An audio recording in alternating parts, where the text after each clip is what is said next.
Welcome back to Apex Sci-Fi. In the complex evolution of galactic weaponry, every advanced species eventually reaches the same conclusion. The projectile is primitive.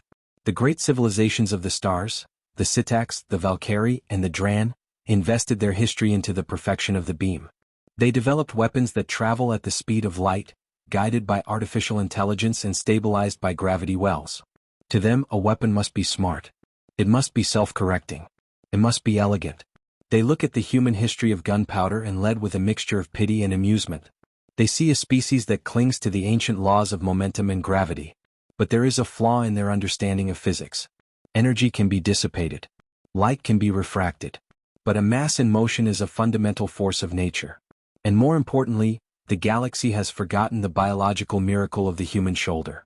Humans are the only species in the known universe whose entire anatomy, from the rotation of the waist to the flexibility of the wrist and the depth perception of the eyes, is evolved for the act of throwing. We are the only creatures that can look at an object, calculate a parabolic arc in our subconscious, and deliver a lethal strike across a distance without the help of a computer. To an alien, throwing a rock is a clumsy, inaccurate gesture. To a human, it is the birth of the siege engine.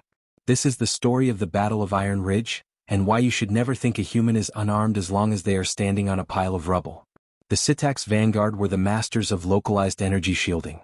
Their personal barriers were calibrated to stop high-energy plasma and rapid-fire lasers. They were effectively invincible against modern galactic infantry. When they pinned down a squad of human marines in the jagged canyons of Iron Ridge, they expected a standard surrender. The humans were out of ammunition. Their rifles were clicking empty. The Sitax moved in, their elegant hover drones providing a wall of suppressive fire. Commander Val of the Sitax watched from a high ridge. The humans were cornered at the base of a cliff. There was nothing but red dust and broken rocks around them. The commander sent the order for the final advance. The Sitax soldiers stepped forward, their glowing blue shields held high. They didn't even use the cover of the rocks. They felt safe behind their technology.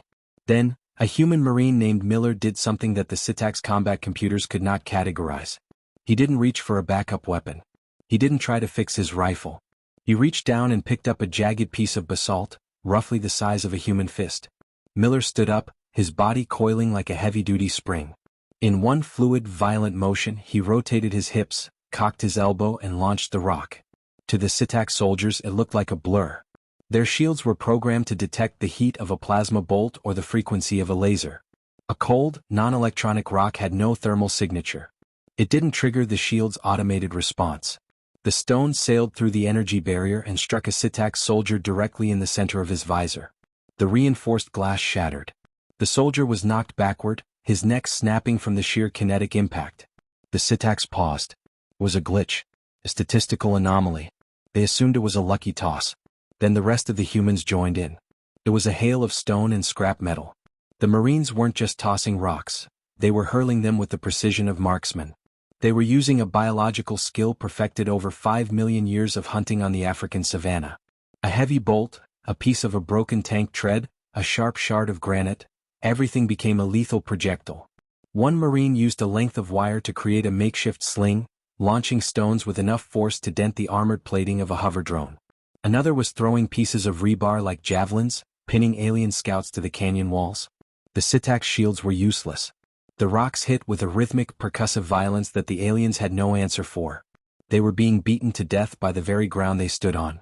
Commander Val watched in horror as his elite squad was decimated. His tactical AI was screaming, "Error. Unguided mass detected. No electronic signature." The humans were bypassing billions of credits of defensive technology with the oldest trick in history. They were using the ballistic curve. "Retreat," Val screamed. "Fall back to the upper ridges. Stay out of their range." But there was no out of range. The human Marines were calculating the wind, the gravity of the planet, and the movement of the targets in their heads. They were lobbing heavy stones over cover, hitting the Sitax from angles their computers said were impossible for unguided weapons. It was a display of raw, predatory geometry. The Sitax were forced to abandon the ridge. They realized that a human is never truly out of ammo. Every rock is a bullet.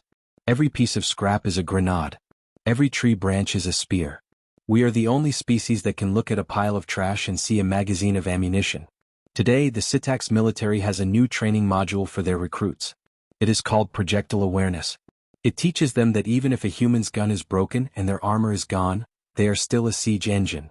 They are still the creature that threw stones at predators twice their size until they won the planet. In the Galactic Museum of Warfare, there is a special display dedicated to the Battle of Iron Ridge. It is not a laser rifle or a plasma bomb. It is a simple jagged red stone, stained with alien blue blood.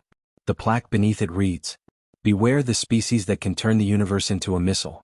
For them, the distance between the eye and the hand is the shortest path to your destruction. This has been Apex Sci-Fi. We didn't need the laser to become the apex predator. We just needed a good arm and a heavy rock. If you have ever thrown something and hit a target perfectly, hit that like button. You're using your ancient hunter's brain. Comment below, what is the most impressive thing you've ever seen someone throw with precision? Subscribe. And keep your head down, the humans are aiming. Target locked. Ballistic arc confirmed.